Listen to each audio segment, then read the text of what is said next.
Well, what's up, internet basketball junkies? In today's video, it's another in our drills series. Before diving in, shout out to Dr. Dish. Dr. Dish shooting machines accelerate player performance and provide innovative game-like workouts. And shout out to Fastmodel Sports, the #1 software programs for high school coaches.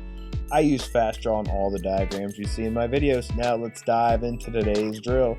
Today's drill is more of a game structure than an actual drill. We call it Calvin. I have no idea why. The high school coach that I stole it from called it Calvin, and I don't remember the reason why, but I tried to rename it multiple times, but every time it was time to do the drill, I seem to always call this drill or game Calvin. Calvin is a 3-on-2 continuous game with help coming. The game is played in half-court 3-on-3 sequences with players running on and dropping off as the ball goes up and down the court. As the ball crosses half-court in each possession, the help coming sprints from the sideline to touch the center circle, then is live, giving the offense a slight advantage to work with. The defense uses tandem defense principles to hold the fort until the third defender gets into the play.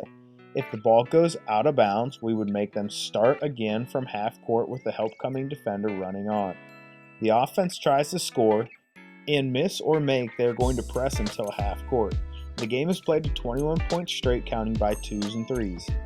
We usually allow the players to pick teams, dividing up the group of players into 2 teams. I always find it interesting to let the players choose their teams in drills like this. It can be very telling, especially when you have 2 younger players as team captains. It gives a fresh look on how your players evaluate each other peer to peer. Sometimes they just pick other players because they're friends with them, but other times you can notice trends in who your players actually believe in as leaders and good players and who they don't believe in. After teams are picked, each team has their own sideline to organize as their own home base. That's the sideline they're going to run in from as the help coming.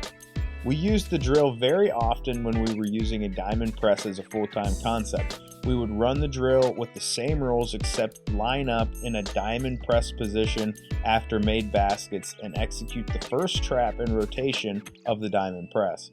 It got us some reps in the natural flow of practice, and it got more players comfortable playing the madman position over the ball in the press as well as the rat positions at the elbows. Trying to tailor your drills to system-specific things within your program is always a good idea. We always like to incorporate rules for fundamentals we want to promote in our program, so you can officiate this game normally with travels, fouls, etc., but then you can layer rules on top of that to promote things that you want to see or discourage things you don't want to see. For instance, if players successfully take a charge in this drill, we would give the team that took the charge 5 points. Sometimes we would make deflections worth 1 point, or 2-foot finishes worth an extra point. Oftentimes we would make ball handling practices we didn't like to be automatic turnovers. I just blow the whistle and stop play, give the ball to the other team. So if players make one-handed passes or make jump passes, I just call the turnover and the other team takes the ball. I like the drill, but I love using this drill as a vehicle to reinforce the practices and behaviors you want to see from your players. The players love playing Calvin. They're always requesting to play. So things that you can do to promote the behaviors that you want to see within your program is just going to be a win-win for your program.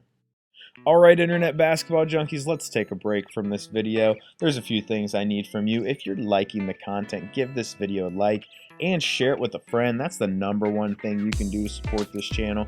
Make sure to hit the bell to get notifications on future videos, and also check and double check to make sure you're subscribed to the channel.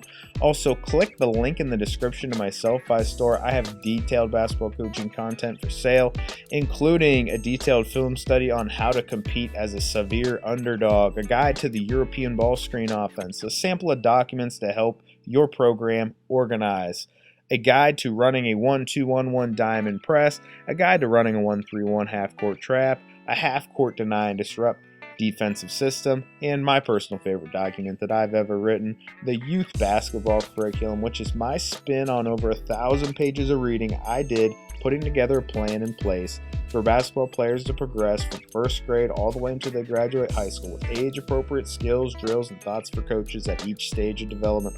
All that and more. Go visit my Self-Fi store. And shout out to Dr. Dish for sponsoring this video. Dr. Dish Basketball is accelerating player performance with the most innovative game-like training solution available, allowing coaches and players to get better faster than ever before by providing the most usable, In advanced shooting machines, on-demand workouts, multiplayer stat tracking, and instant analytics, Dr. Dish Basketball has become the preferred source for basketball training with progressive coaches and players. Visit drdishbasketball.com and mention my name to your sales rep for exclusive discounts from watching this channel. All right, let's dive back into the game. The losing team's consequence is always an 8 sidelines in 30 seconds. If we have the time and the competition levels are in good spirits, we often run this game back. The players love the game and they always want to play it, and they usually don't want to stop once we start. Sometimes we let the losing team trade some of their players with the winning team to try to make teams more fair. Sometimes we offer the losing team double or nothing to run it back. So if they lose, again, it would be 16 sidelines in a minute. This is pretty risky because 16 sidelines in a minute is tough to complete. Even players in very good condition can struggle to complete 16 sidelines in a minute. All the players have to complete the consequence before we move on in practice. If we kept coming down to the same 1 or 2 players not finishing the 16 sidelines in a minute, then we might pull them off to the side and condition them privately so we can move on with practice or as a group. But the 16 sidelines in a minute is playing with fire, that's for sure. There is no maximum amount of players on a team, but you need to have at least 6 players per team. If a high volume of players are accumulated on each team, say 12 or so per team, it becomes more up to the captains of each team to get guys in and out. If each team has 12 players, the teams may not want all 12 players playing the same amount. We let our captains sort this out naturally, just giving them the direction that each player needed to participate at some point in the game, but not mandating how much. Oftentimes, this could lead to senior players leading immature freshman players through a cameo appearance at the beginning of the drill. Games are to 21 points and they vary in time. I'd say individual games take anywhere from 10 to 15 minutes per game. That's pretty standard. I usually budgeted about 20 minutes to play Calvin, and that allows us to usually get 2 games in. And then if we want to stretch the time allotment out to fit in a third game, we had the option depending on how the play was that day. If the games were intense and competitive, well, we'll stretch the series out. If the games were sloppy and the players were complaining or giving bad body language, we definitely wouldn't run the third game and cut it off maybe after 1 game. The game takes a lot of manpower to police. We have 3 coaches policing the game, meaning they are acting as the officials for normal basketball rules and whatever rules and emphasis we've layered on this specific game. We also had a coach or a student manager running the clock.